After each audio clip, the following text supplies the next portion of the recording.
Hello there, a very good morning. This is the Breakfast Rundown on TV1. I'm Therunee Karunaratne. We're coming to you live and direct from our Newsfirst studios here in Colombo. Well, over the past few days, the weather has been making it to the headlines. Many parts of the island have been experiencing extremely heavy rainfall. And this morning, we have the very latest with regards to the adverse weather conditions that Sri Lanka is experiencing currently. And a few more important local news items are coming right up as well. We also have a few very important news items as far as international news is concerned this morning. TikTok is back in the US. President-elect Donald Trump will be assuming office today, and also 90 Palestinians held in Israeli jails are being released. We have all the details coming up right here on the Breakfast Rundown. Let's dive right in. Let's move on to the top local story for this morning. Today we start off the Breakfast Rundown with the very latest on the weather front. The Department of Irrigation says that the Malwatu Oya has reached major flood levels in Thantirimale. The Yan Oya as well as the Mahavali River have also reached flood levels in several locations. Director of Irrigation, Hydraulics and Disaster Management, L.S. Surya Bandara, says that the water volume in reservoirs under the Department of Irrigation have exceeded 92%. Meanwhile, all school students in the Eastern Province have been given a school holiday today. The Eastern Province Governor, Professor Jayantalal Ratnasekara, said that this decision was taken due to the heavy showers prevalent in the region. He also said that the term tests that were scheduled for today have been rescheduled for Saturday. Meanwhile, the North Central Provincial Ministry of Education says that today would be a school holiday in the North Central Province as well due to the prevalent adverse weather conditions.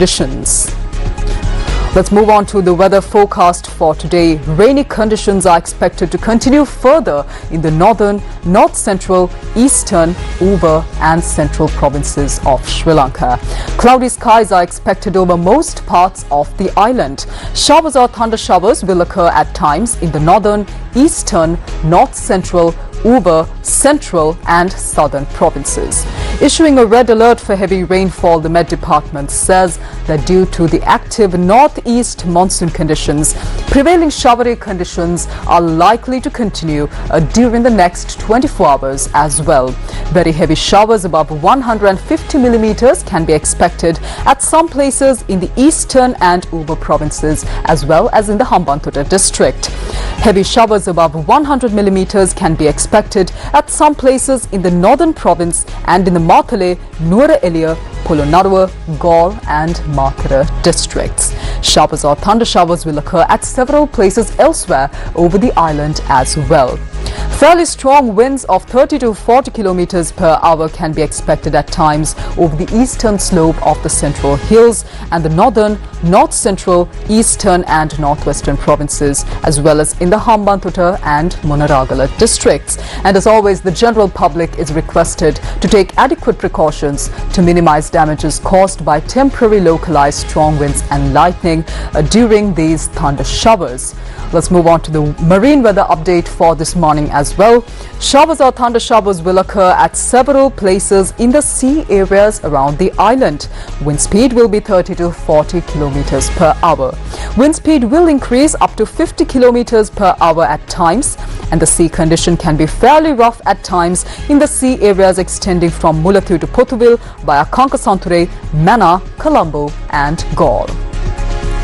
Meanwhile, landslide warnings have been issued for multiple divisional secretariat divisions across several provinces.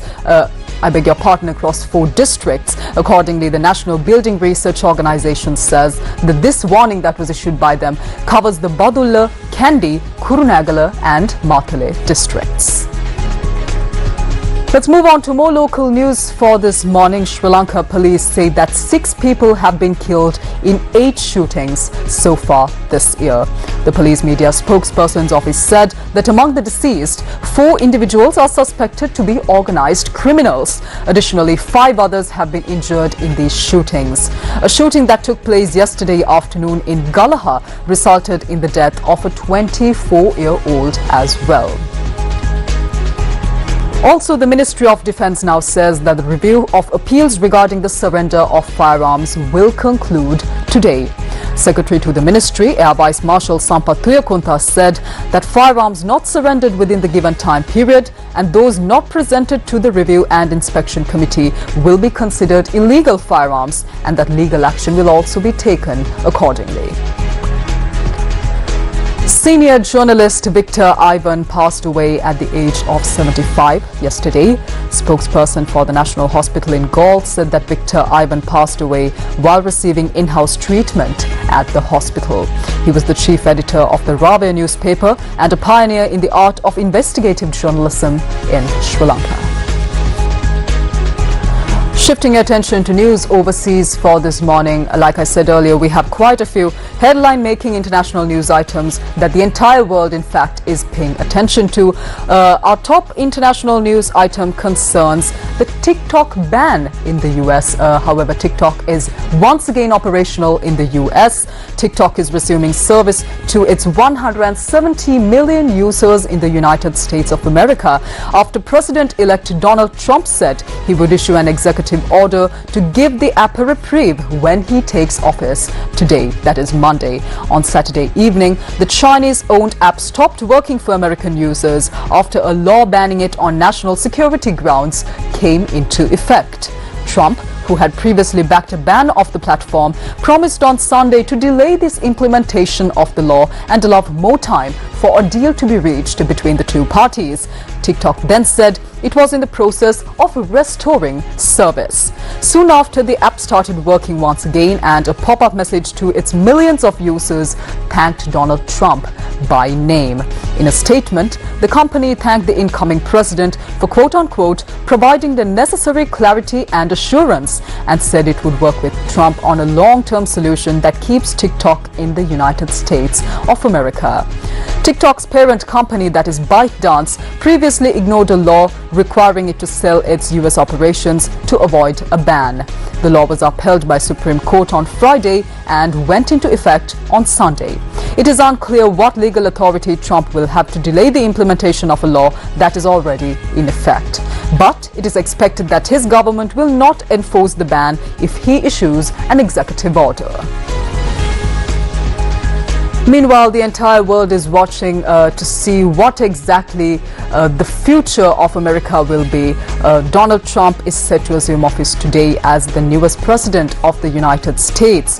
Donald Trump told thousands of roaring supporters that he would impose severe limits on immigration on his first day in office, vowing to swiftly fulfill the central promise of his presidential campaign on Sunday at a rally inside a packed Washington arena a day before he returns to power.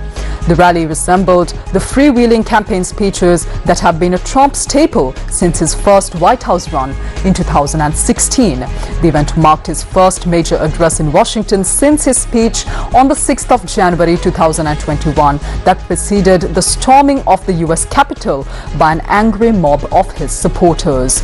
Trump said he will pardon many of the more than 1,500 people convicted or charged in connection with the attack. The inauguration is scheduled for today, when Trump will take the presidential oath of office inside the rotunda of the Capitol building after the cold weather prompted organizers to move the ceremony indoors. Approximately 25,000 law enforcement personnel will be on hand to provide security for the new president. Let's take a look at what President-elect Donald Trump had to say at his victory rally held in Washington. This is the greatest political movement in American history, and 75 days ago, we achieved the most epic political victory our country has ever seen. That's what they say. We won the popular vote for the first time of any Republican in many, many years. We swept all 7 swing states by big numbers. We won Pennsylvania, we won Georgia, we won North Carolina, we won Michigan, we won Wisconsin, we won Arizona, we won Nevada. We won them all by historic margins, and we won the great state of Florida by 13 points. Nobody's done that ever.